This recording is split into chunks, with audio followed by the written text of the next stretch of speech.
Amém, meus irmãos, boa noite. Vocês estão felizes, família Origem? Mesmo que, como a pastora Amanda disse, né, o Mateus também falou, um tanto que distante, mas esses têm sido dias, né, extremamente preciosos e alguns vão tentar sobreviver nesses dias. Outros, né, como diz aquele ditado, vão pegar dos limões e vão fazer uma limonada. Então, meus queridos irmãos, eu quero começar, né, essa viração do dia te dizendo que, mesmo em meio a tantas coisas difíceis, a gente pode encontrar muita coisa boa. Como nós até divulgamos, nessa noite a gente vai estar falando a respeito dos desafios do crescimento, né, e são muitos.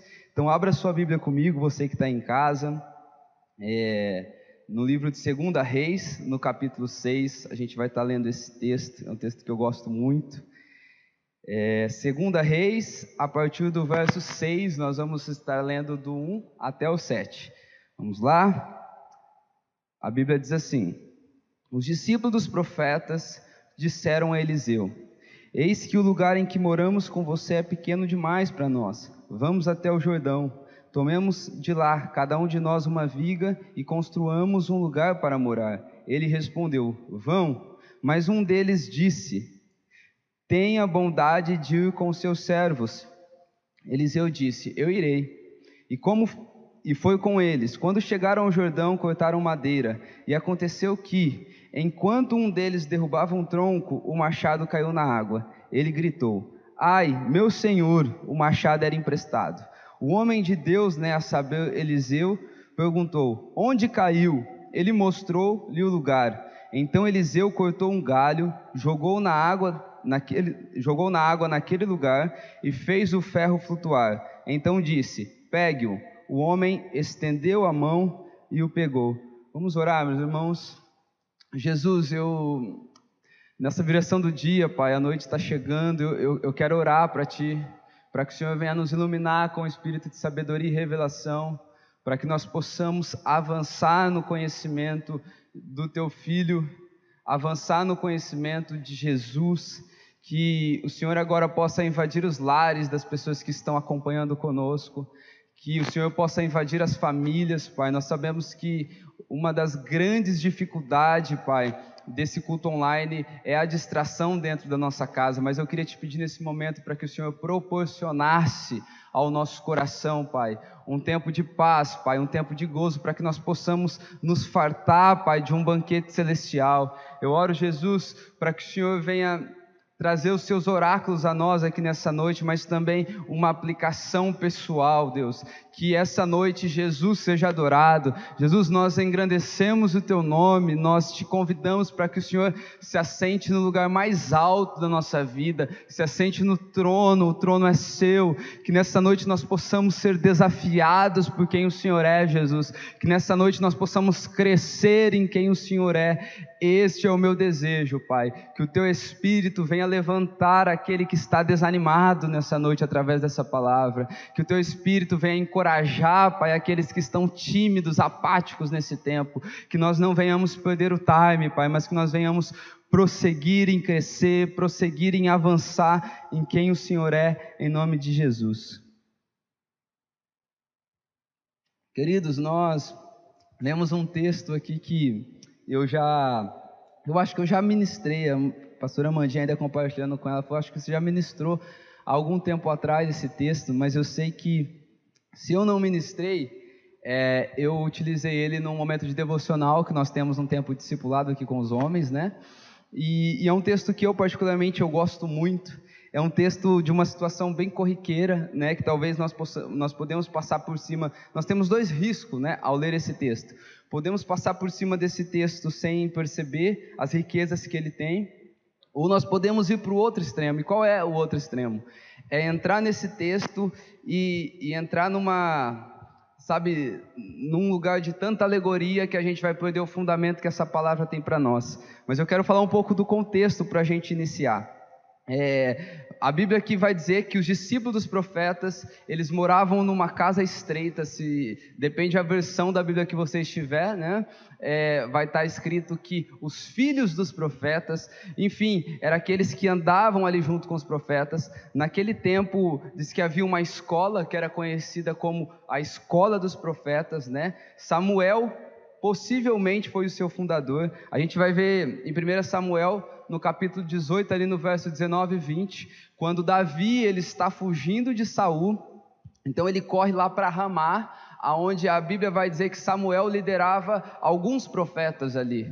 Então ali era uma escola onde profetas eram ensinados. E qual que era o propósito dessa escola? Deixa eu clarear a sua mente. Não é que porque era uma escola de profetas, não é que eles ensinavam a profetizar, porque nós bem sabemos que a profecia ela é um dom de Deus, ninguém pode ensinar aquilo que só Deus pode dar. Mas o que eles faziam naquele lugar, eles tinham como objetivo, eles objetivavam a transferência da lei moral, da lei cultural e da lei espiritual de Deus para as próximas gerações. O que seria hoje uma espécie de seminarista, era isso que acontecia nessa escola.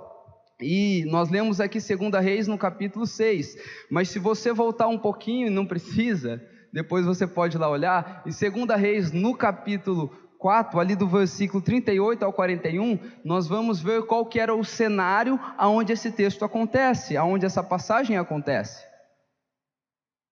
E o cenário é que naquele tempo havia fome. A Bíblia chega a dizer, aqui onde eu acho que você já leu ou já ouviu falar a respeito da famosa morte na panela, né? Me lembro ainda anos atrás, o pastor amigo ministrando e todo eloquente dizendo de morte na panela, nunca mais me esqueci. Mas vai dizer que havia fome ali em Gilgal, havia fome em Samaria, mas era um período de fome. Ou seja, a escola dos profetas, a estrutura onde o reino de Deus estava avançando ali naquele tempo, ela estava vivendo um tempo de escassez, um tempo de fome. Mas é bem interessante, e aqui eu começo a entrar de versículo a versículo para a gente conhecer um pouco mais dessa palavra. É interessante que mesmo no tempo de fome, a escola de profetas avançava. Como assim, pastor? Queridos, nós começamos lendo aqui que está escrito assim: eis que o lugar que moramos com você é pequeno demais para nós. Eu acho que eu e você vamos concordar em algo. Com certeza aquela casa não encolheu. E se aquela casa não encolheu e o lugar era estreito e pequeno demais, é porque aquela estrutura, os profetas, aqueles homens que estavam naquela escola para serem discipulados, para aprender, eles estavam avançando. Então estava crescendo do lado de dentro e a casa do lado de fora se tornou pequena. E eu acho que esse é um desafio que eu e você, nós sempre iremos passar, né? Qual é o desafio? Chega um momento na nossa vida que a necessidade, né, de avançar começa a bater na nossa porta. Eu não sei se acontece sempre com você, mas comigo acontece sempre. Nós temos uma necessidade de avançar. Você pode perceber que você vai, se gradua, faz uma faculdade, aí você agora quer um bom emprego, então agora você entra num bom emprego, uma porta se abre onde você tem graduação, mas passa pouquinho tempo, você já deseja agora, avançar, crescer, ter uma promoção dentro da empresa. Você deseja casar, você vai lá, você casa, mas chega um tempo que você deseja ter um filho, e daqui a pouco você vai ser um avô, e no reino de Deus também bate em nós a necessidade de crescimento. E é interessante você entender algo. Às vezes nós vamos conversar com algumas pessoas e elas dizem: poxa, eu estou bem, faz tempo que eu estou permanecendo. Eu fico um pouco desconfiado quando eu não vejo as pessoas evoluindo e crescendo, porque, queridos, no reino de Deus não existe ficar parado. No reino de Deus nós estamos sempre avançando. Ou você está avançando, ou você está num marasmo, num lugar de atrofia espiritual, porque permanecer em Deus é permanecer obediente, avançando na voz que tem falado ao nosso coração. Então isso é permanecer. Esse é o lugar. Eu gosto de uma frase do pastor Cote, que ele vai dizer assim: o desconforto às vezes é sinal que você cresceu e não cabe mais ali. Então presta atenção nesse ciclo. Primeiro, você vai passar por um lugar que você vai ter um desconforto. Por que desconforto? Porque o teu coração ele deseja avançar. Depois você vai sentir com esse desejo a necessidade. E logo após essa necessidade, então, surgem os desafios do crescimento. E essa noite é a respeito desses desafios que eu quero falar. Eu li para você na Nova Almeida Atualizada, né? Aqui na igreja a gente usa mais ela, a NAA, e aqui está dizendo que a casa ficou pequena demais. Mas na Almeida Corrigida Fiel, vai estar dizendo que a casa ficou estreita. E eu acredito que essa palavra estreita, ela é uma boa sinalização, porque o caminho para o crescimento, a expansão, a maturidade, sempre vai ser por uma via muito estreita, que não vai permitir que a gente carregue qualquer tipo de bagagem. É um caminho mesmo estreito. E é interessante que dentro de todo esse processo ali no verso 2, eles identificaram que eles precisavam avançar, eles identificaram que a casa estava pequena, que eles precisavam crescer, e agora a partir do verso 2 eles começam a dar alguns passos, porque queridos, eu sei que muitos de nós, e às vezes eu vejo isso na minha vida, sabe, a gente vai protelando algumas mudanças necessárias. Então a gente sabe que precisa mudar, a gente fala, não, eu vou deixar para a semana que vem, é aquela velha história da dieta, né? Chega na sexta-feira, você fala, não, mas dieta não começa na sexta-feira, dieta começa na segunda, só que daí na segunda o irmão abençoado te liga e fala que no almoço vai ter um churrascão na casa dele. Então você vai dizer agora que você vai começar na terça-feira. A gente sempre vai protelando as mudanças necessárias, mas o que eu quero te dizer é que não adianta detectar o problema, não adianta conhecer a palavra, nós precisamos colocar em prática aquilo que nós detectamos. Ou você vai viver num lugar onde de fato você vai ver os seus músculos, a sua estrutura espiritual ministerial atrofiando, ou você vai estar num lugar avançando. Queridos, identificou, dê o passo mais rápido possível, porque se tem uma coisa que realmente importa para nós, é como nós estamos diante do nosso Deus. E no verso 2 vai dizer, o primeiro passo que eles tomam no verso 2, eles vão dizer assim, vamos ao Jordão. E quando eu ouço a respeito do Rio Jordão, há duas impressões que vêm bem forte no meu espírito a respeito da palavra. A primeira, em Mateus capítulo 3, a partir do verso 1, a Bíblia vai dizer que João o Batista, ele pregava no deserto da Judéia, e disse que lá ele pregava o arrependimento.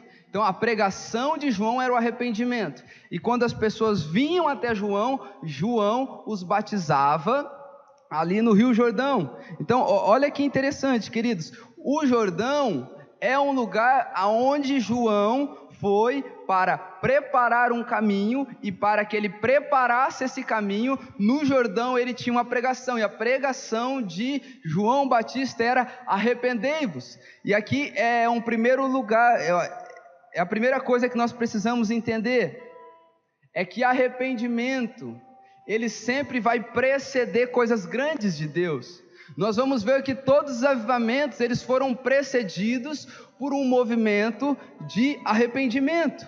E João, ele dizia, vocês precisam se arrepender. Para quê? Porque existe uma nova realidade, e essa nova realidade João a chamava de reino dos céus.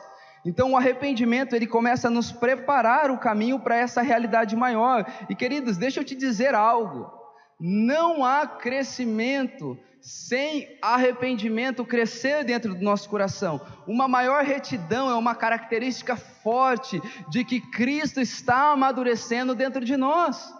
Quando nós começamos a avançar com Cristo, nós não vamos ficar mais descolados. Poxa, antes eu era todo religioso, agora eu conheço um monte de coisa, isso aqui eu posso fazer, aquilo eu não posso. Não, quanto mais crescemos, quanto mais o Senhor nos dá relevância, quanto mais o Senhor nos dá voz, a retidão tem que crescer dentro do nosso coração. E esse é o segredo de um crescimento saudável, e além de saudável, sustentável. É a retidão crescendo dentro de nós. E uma outra ocasião que aconteceu ali no Rio Jordão, é que Josué, no capítulo 3 e no capítulo 4, o povo ele passa por aquela peregrinação no deserto, e agora o povo vai entrar em Canaã. Mas antes de entrar em Canaã, eles passam pelo Rio Jordão, porque, queridos, o Rio Jordão, o lugar de arrependimento, ele é o lugar de travessia do velho homem, da natureza pecaminosa, para o novo homem, um lugar de nova natureza. Então nós precisamos passar por este lugar. Aqui está a primeira coisa, o primeiro critério, o primeiro fator para a gente crescer e expandir é começar a se preocupar com aquilo que fere o coração de Deus. É aumentar o nosso nível de arrependimento, é aumentar o nosso nível de retidão. E talvez hoje você vai ver tantos escândalos acontecendo no meio cristão. É porque homens e mulheres tiveram um crescimento e a sua retidão, a sua consagração, o seu arrependimento não conseguiu andar mais rápido do que o seu crescimento e a sua relevância. E aqui está o motivo de toda a queda. É quando nós ganhamos aqui fora algo que nós não somos ainda aqui dentro. Não é sustentável. E é interessante que eles vão dizer assim no verso 2: vamos até o Jordão, tomemos de lá cada um de nós uma viga e construamos um lugar para morar. Olha que interessante, queridos. Para essa nova realidade, para essa ampliação da estrutura da escola de profetas, eles dizem que é necessário uma construção. E por que eu estou focando isso? Porque o nosso nível de maturidade e crescimento, ele sempre está ligado a uma construção. O nosso futuro será a nossa construção de todos os dias no presente. É por isso que nós precisamos estar semeando coisas boas. Cada sim, cada não que eu estou falando, sabe? Cada momento que eu me disponibilizo a orar, cada momento que eu me disponibilizo a fazer algo para Deus, cada momento que eu falo, poxa, eu poderia estar assistindo uma série, eu poderia estar fazendo tantas coisas, estar gastando meu tempo com entretenimento, mas não, eu vou estar me dedicando para o Senhor. Queridos, sabe por que alguns vão dormir bem amanhã? É porque alguns vão dormir pouco hoje, orando, se consagrando para que pessoas possam ser tocadas. Sabe de uma coisa? Eu lembro uma frase, acho que foi do Luiz Hermínio, que ele vai dizer que a fome de muitos se serve da fé da minoria. Não é assim, mas é algo bem parecido.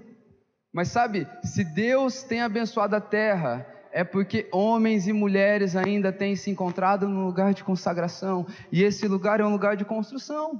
Eu sei que os dias que nós estamos vivendo hoje, eles são bem propensos para que a gente tenha algumas instabilidades, algumas inconstâncias na nossa vida com Deus, mas deixa eu te falar, vai valer a pena você continuar firme na palavra que está te trazendo até aqui. Cara, é uma construção, eu tenho dito aqui nesse púlpito por várias vezes, a vida com Deus é uma vida que 90% do tempo a gente está perseverando sem ver resultado, mas quando chega os 10%, nós sabemos que vale a pena. O salmista vai dizer, olha, mais vale um dia na tua casa do que, 1000 dias em qualquer outro lugar. Então persevera, meu irmão, continua firme. Talvez ninguém está te vendo nas suas boas atitudes, mas deixa eu te falar, Deus está te vendo, e isso é um tijolinho da construção de um futuro maduro para você. Então vale a pena você continuar perseverante nessa realidade. É interessante que eles falam, então vamos construir, mas diz que um deles... Então, Eliseu primeiro fala, não, vocês podem ir construir, a ideia é legal, tem a ver com o que Deus está fazendo aqui para a gente. Aí diz que um deles, no verso 3, fala assim, olha, tenha a bondade de ir com os seus servos, e Eliseu disse, eu irei. E queridos, no processo de construção, se tem uma coisa que é importante, são as pessoas que estão ao nosso redor, são companhias. Nós precisamos, sabe por quê? Porque nossas relações, elas definem muito daquilo que a gente vai ser.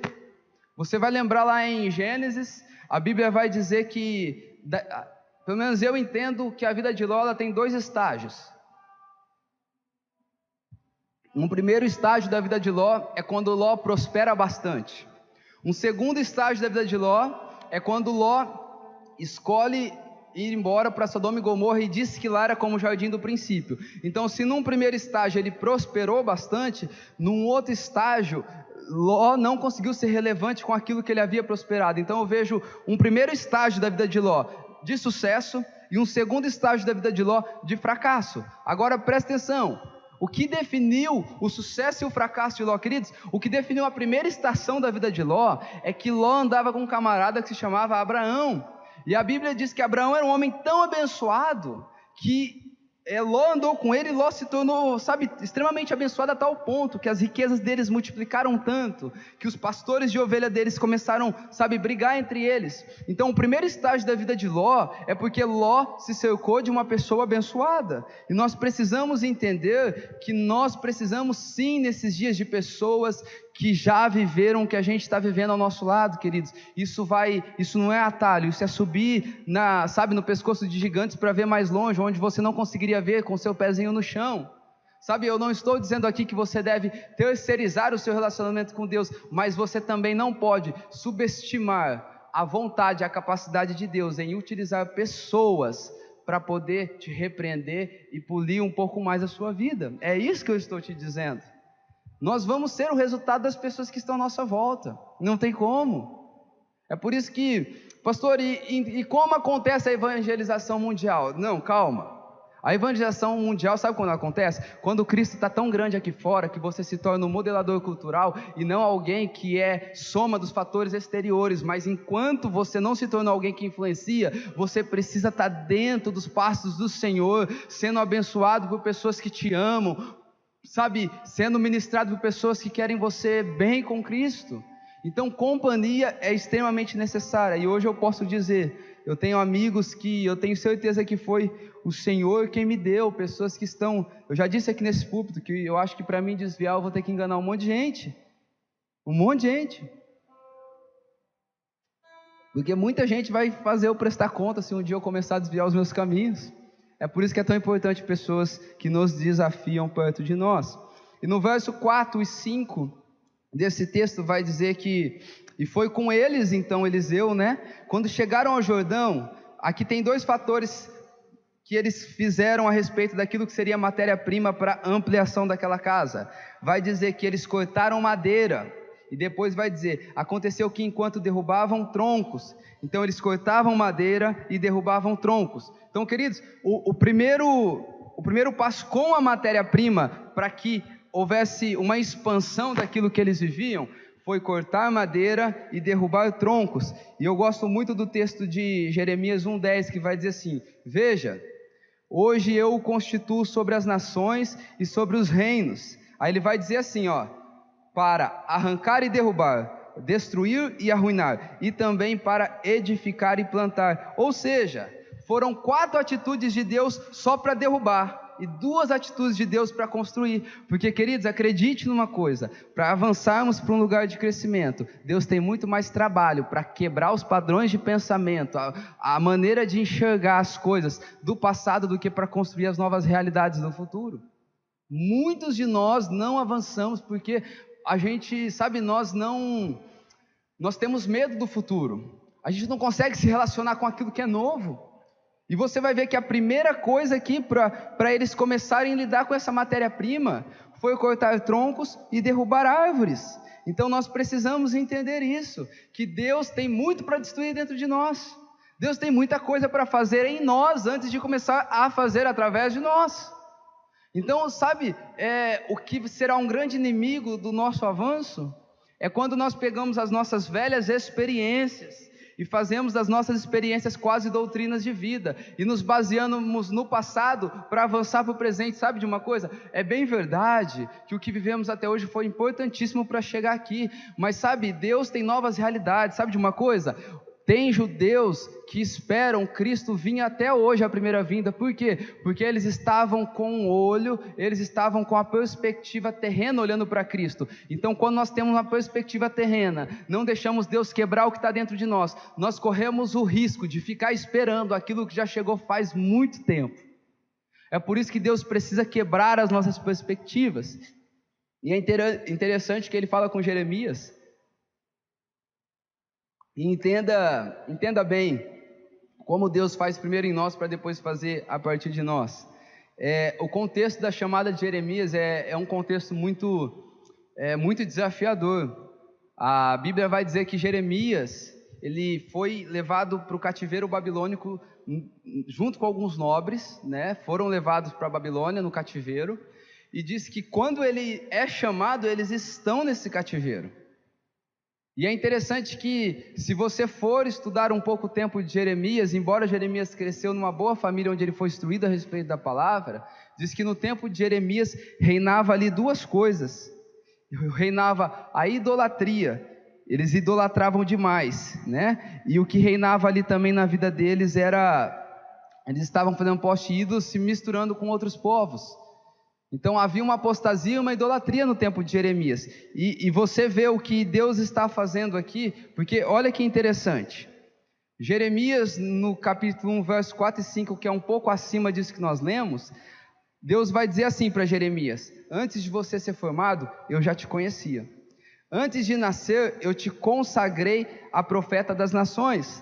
Aí no verso 6, Jeremias vai dizer assim, eu não sei falar, não passo de uma criança. Aí a partir do verso 7 eu quero ler com você, diz assim, mas o Senhor me disse, não diga, não passo de uma criança, porque a todo a quem eu enviar, você irá, e tudo que eu lhe ordenar, você fará. Não tenha medo de ninguém, porque eu estou com você para livrá-lo, diz o Senhor. Depois o Senhor estendeu a mão, tocou a minha boca, e o Senhor me disse, eis que ponho as minhas palavras em suas bocas. Queridos, olha que interessante, nós estamos falando de Deus primeiro derrubar para depois edificar. Primeiro Deus começa a olhar para a vida de Jeremias e dizer, Jeremias, não importa se o teu nascimento, você nasceu de um aborto. Por quê? Porque antes de você ser formado eu te conhecia.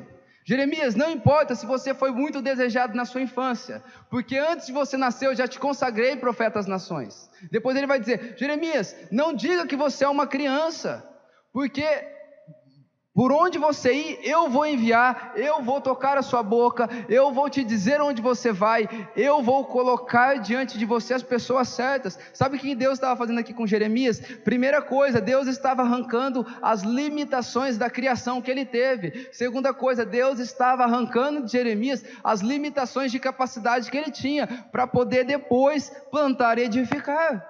E queridos, se nós não permitirmos Deus tocar em nós, tirar os sofismas, as filosofias de vida que nós temos, nós nunca estaremos prontos para que Deus possa plantar e edificar dentro de nós, e consequentemente não seremos instrumento de edificação e de plantio e de semeadura nessa terra. É por isso que Deus precisa primeiro fazer em nós. E sabe, nessa noite eu oro ao Senhor aí na sua casa, os que estão aqui como equipe com a gente, eu oro para que o Senhor nos toque, e que o Senhor mexa em nós, em coisas que nós não estamos deixando Ele mexer, e que está nos atrapalhando, afetando no propósito eterno que Deus tem a respeito da nossa vida.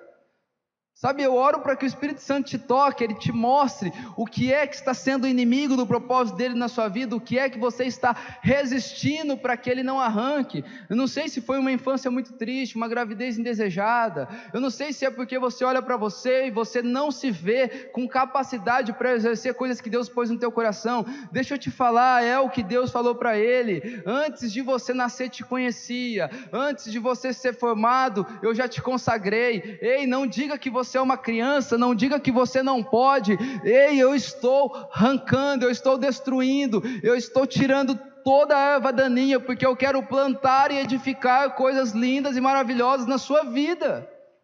É a palavra que o Senhor tem para nós nesses dias, mas primeiro vai precisar doer um pouco. Aí um pouco para baixo vai dizer que agora eles estão lá no meio desse projeto, arrancando tronco, derrubando árvore, e diz que mesmo eles tentando fazer algo para Deus da maneira certa, aconteceu ali um contratempo. Porque, queridos, a gente tem falado, né? Eu ministrei nessas duas últimas semanas a respeito disso, a bênção da aprovação, mas Deus não coloca uma redoma de vidro sobre os seus filhos. E tenho dito por quê. Deus não coloca porque são as adversidades que estão nos preparando para que nós nos tornemos a imagem e semelhança do nosso Deus. Então diz que agora o machado caiu, e quando a Bíblia diz que o machado caiu, não é a madeira, é aquela parte, a cunha de ferro, e olha que interessante, né? E eu quero poder que você viaje um pouco comigo nessa palavra, né? Se tiver alguma heresia, vocês vão me perdoar, amém? Mas olha que interessante, Efésios 4:1 vai dizer assim, peço que vocês vivam de maneira digna com a vocação que vocês foram chamado. 1 Coríntios no capítulo 13, no verso 13, vai dizer agora permanecem três coisas, a fé, a esperança e o amor, e o amor é a maior de todas essas coisas. Queridos, entenda uma coisa, no céu não vai ter ministério, no céu não vai ter pregador, no céu terá homens, por essência, que são adoradores de um Deus que merece ser adorado. Então presta atenção nisso que eu quero te dizer. Tudo aquilo, e eu digo unção, eu digo capacitação, tudo aquilo que o Senhor tem te dado nesses dias é algo que nós prestaremos conta. Hoje é uma bênção na sua vida, amanhã servirá de juízo. Então olha que interessante, quando cai a cunha do machado, ele dá um grito, era emprestado. E eu sei que eu e você temos coisas que nós temos certeza que elas são emprestadas de Deus na nossa vida. Nós sabemos que talvez o talento, o dom que Deus te deu, a relevância que Deus te deu, a unção que Deus te deu, você sabe que não vem de você. Às vezes a gente brinca com o nosso pastor Jordão, né? A gente tem aquela brincadeira que eu nem sei se ele gosta, mas a gente brinca, dizendo que se ele cantar parabéns, Deus vem. Pode cantar parabéns para você que vai ter unção de Deus, porque tem algo muito forte ali através da vida dele, e você vê que ele não se esforça para fazer aquilo. Quantas pessoas hoje passam ali dias ali querendo escrever uma música, aí o pastorzão vai lá, senta e escreve a música e vai.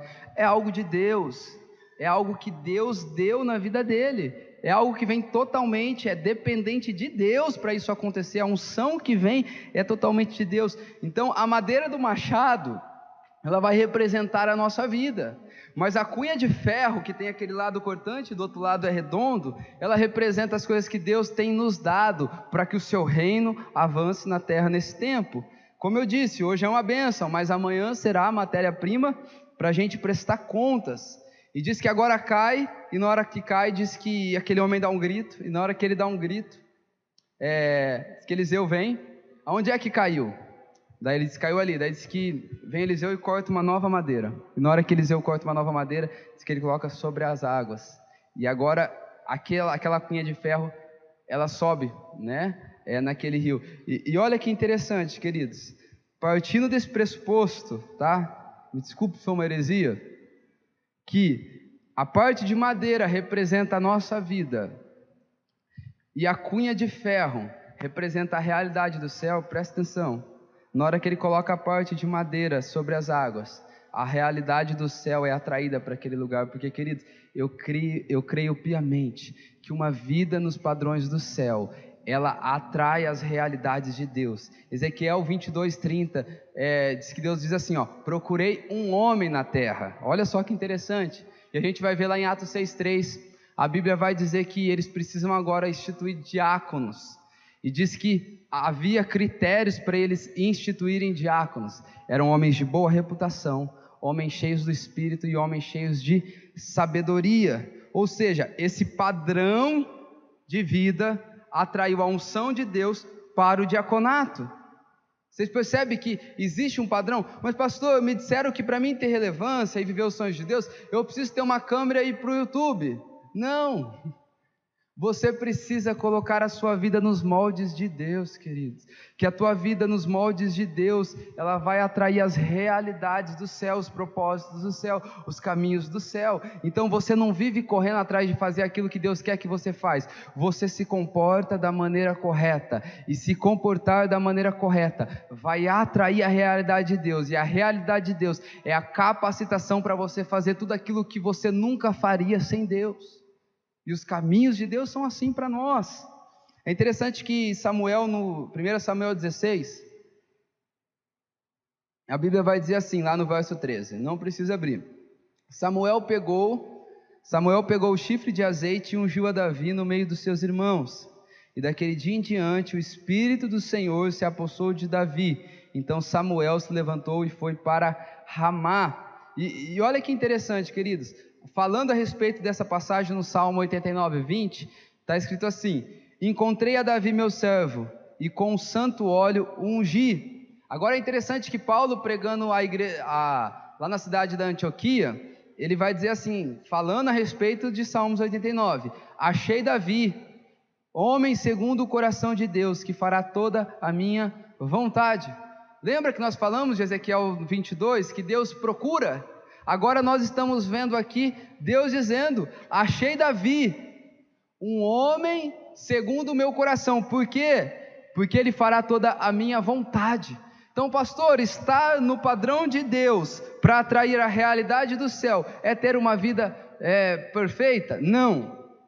É você ter um coração que deseja viver a vontade de Deus, porque para todos aqueles que têm um coração que deseja viver a vontade de Deus, Deus derrama uma graça, e essa graça se chama capacitação para retidão, capacitação para uma caminhada irrepreensível, capacitação para executar o que o Senhor está colocando nas nossas mãos. Aqui nós estamos vendo um machado perfeito. Davi era essa parte de madeira perfeita, e agora ele atraiu Samuel até a sua casa, e agora Samuel vem e traz um encaixe perfeito. E queridos, o que adianta um pedaço de pau batendo numa árvore? Não vai cortar. E tem muitos filhos de Deus nesse tempo que estão machucados. Sabe por que estão machucados? Eles quiseram desenvolver o seu papel batendo madeira na madeira. Faltou aquilo que vem de Deus, porque é o que é de Deus. A Bíblia vai dizer que a espada do Espírito, ela é mais cortante, sabe, do que tudo, que ela divide alma e espírito. Então aquilo que deixa efetivo, aquilo que faz, sabe, ter precisão, o que estamos fazendo se chama poder de Deus, unção de Deus, Espírito Santo de Deus. E isso só vai ser efetivo na nossa vida quando nós colocamos a nossa vida no padrão de Deus, com retidão, desejando a vontade dEle. João 4, no verso 34, Jesus vai dizer: a minha comida consiste em fazer a vontade do meu Pai que está no céu. Desejar a vontade de Deus é abrir a porta do céu para receber graça e capacitação de Deus para realizá-la mesma. Vocês entendem como funciona esse ciclo? A gente não precisa, sabe, querer aparecer. Nós precisamos amar a vontade de Deus, e isso vai atrair a realidade do céu. Como eu creio nessa realidade que eu estou te falando, meu irmão. E agora no verso 7, vai dizer então que, aqui no 6, que então a cunha do machado, né, ela flutua. E no verso 7 vai dizer então que aquele homem disse, ou melhor, aquele homem que deixou o machado pegar, ele estendeu as suas mãos e pegou o machado. E olha que interessante, aqui nós estamos fechando esse assunto. Olha só, o assunto começou dizendo que a casa estava estreita, mas terminou dizendo que o homem que estendeu as mãos. Queridos, Deus não vai aumentar a casa se Ele não estender e esticar aquilo que está aqui dentro de nós, aquilo que faz parte de nós. Só há expansão na casa se houver um esticar de Deus aqui dentro. Só uma expansão na estrutura, só uma expansão na relevância, só uma expansão no nosso crescimento pessoal, se antes esticar o que está aqui dentro de nós. E nós precisamos entender isso. E partindo para o final dessa mensagem, abram comigo lá no livro de Êxodo, é a segunda carta de Moisés, né, o segundo texto de Moisés lá do Pentateuco, Êxodo capítulo 4. Êxodo capítulo 4, a partir do verso 2. Diz assim: então o Senhor perguntou a Moisés: o que é isso que você tem na mão? Ele respondeu: um bordão. Então ele disse: jogue-o no chão. Ele jogou no chão e o bordão virou uma serpente, e Moisés fugia dela. Mas o Senhor disse a Moisés: estenda, olha aqui, queridos, estenda a mão e pegue-a pela cauda. Ele estendeu a mão, pegou pela cauda, e ela se transformou num bordão. Queridos, o bordão, se você não sabe, na King James atualizada vai estar escrito como um cajado. O bordão é um cajado. E é interessante que aqui o contexto dessa história é que Deus está enviando Moisés para que vá falar com Faraó, para que Faraó liberte todo o povo hebreu do Egito, para que eles possam ir numa caminhada até a terra prometida. E agora Deus está tendo um tempo aqui com Moisés, porque lembra, antes de uma expansão exterior, existe um esticar interior. Então ele está tendo um tempo a sós com Moisés, e diz que ele olha: Moisés, o que é que você tem na sua mão? É um cajado. E queridos, o cajado, você vai ver que quando Deus se apresenta para Moisés, Moisés estava cuidando das ovelhas do seu sogro Jetro. Então o cajado representa o objeto que Moisés tinha para o seu trabalho ministerial. Então ele diz: o que é que você tem na sua mão? É como se ele dissesse: a ferramenta da qual eu trabalho para o Senhor. Aí ele diz assim: olha, agora pegue o seu cajado e jogue no chão. E diz que na hora que ele jogou, queridos, se transformou em serpente. Olha que interessante. É quando Deus está querendo nos expandir, e nós temos tudo de maneira bem natural, e Deus fala assim, olha, jogue no chão. E jogar no chão aqui representa, deixe as coisas realmente fugirem do seu controle.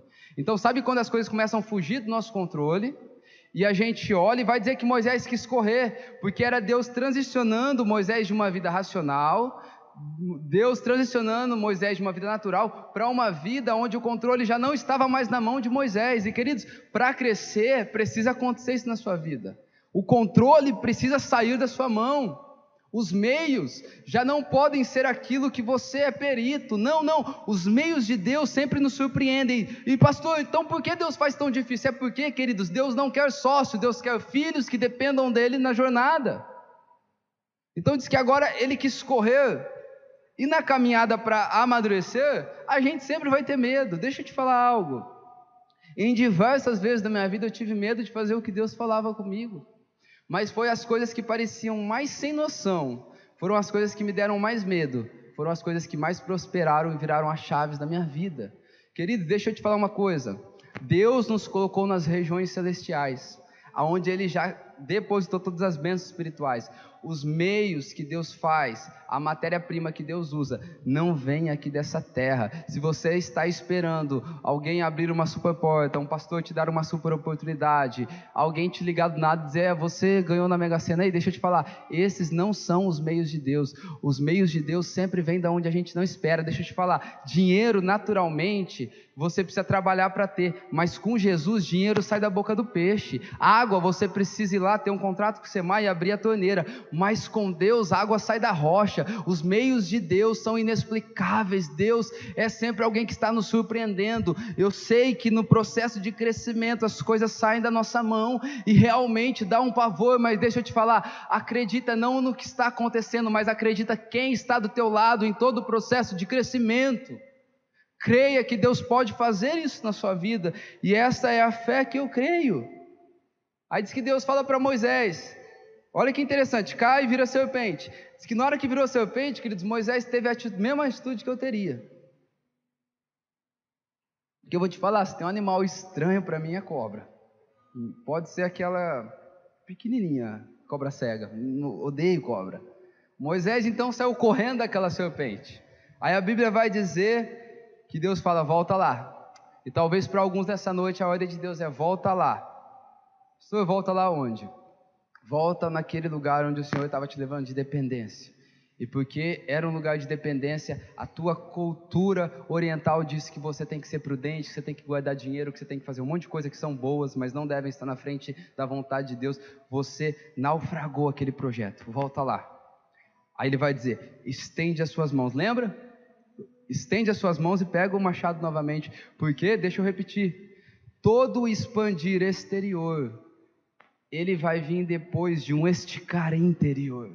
Volta lá, pega aquela serpente, e diz que agora ele estendeu as suas mãos, e queridos, eu acho que é uma das coisas mais difíceis que já aconteceu na Bíblia, você estender a mão para uma serpente, meu Deus, pelo menos isso é para mim, mas diz que agora ele estendeu a mão, e na hora que ele estendeu a mão, disse que ele pegou pelo cajado, pegou pela cauda, e agora quando ele pega pela cauda, novamente se torna um cajado.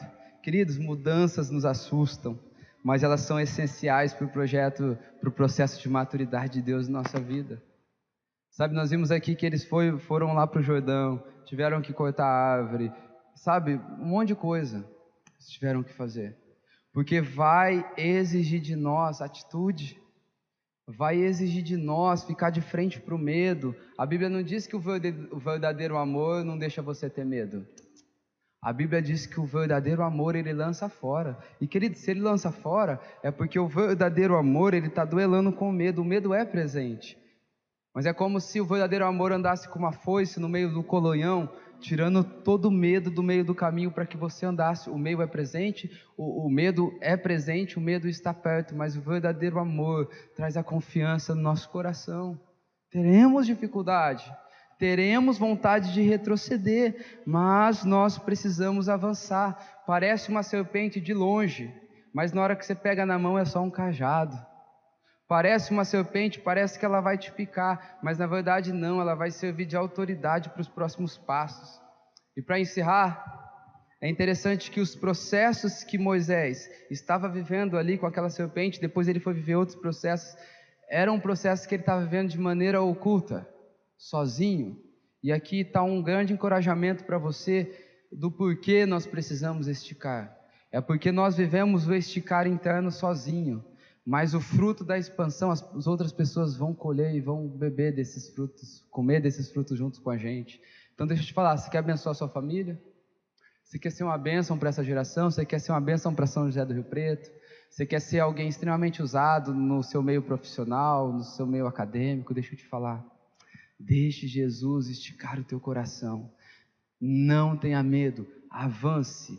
Quem avança naturalmente vai abençoar a vida das outras pessoas. Sabe, Moisés, ele se esticou sozinho. Mas o que Moisés foi fazer depois disso tudo?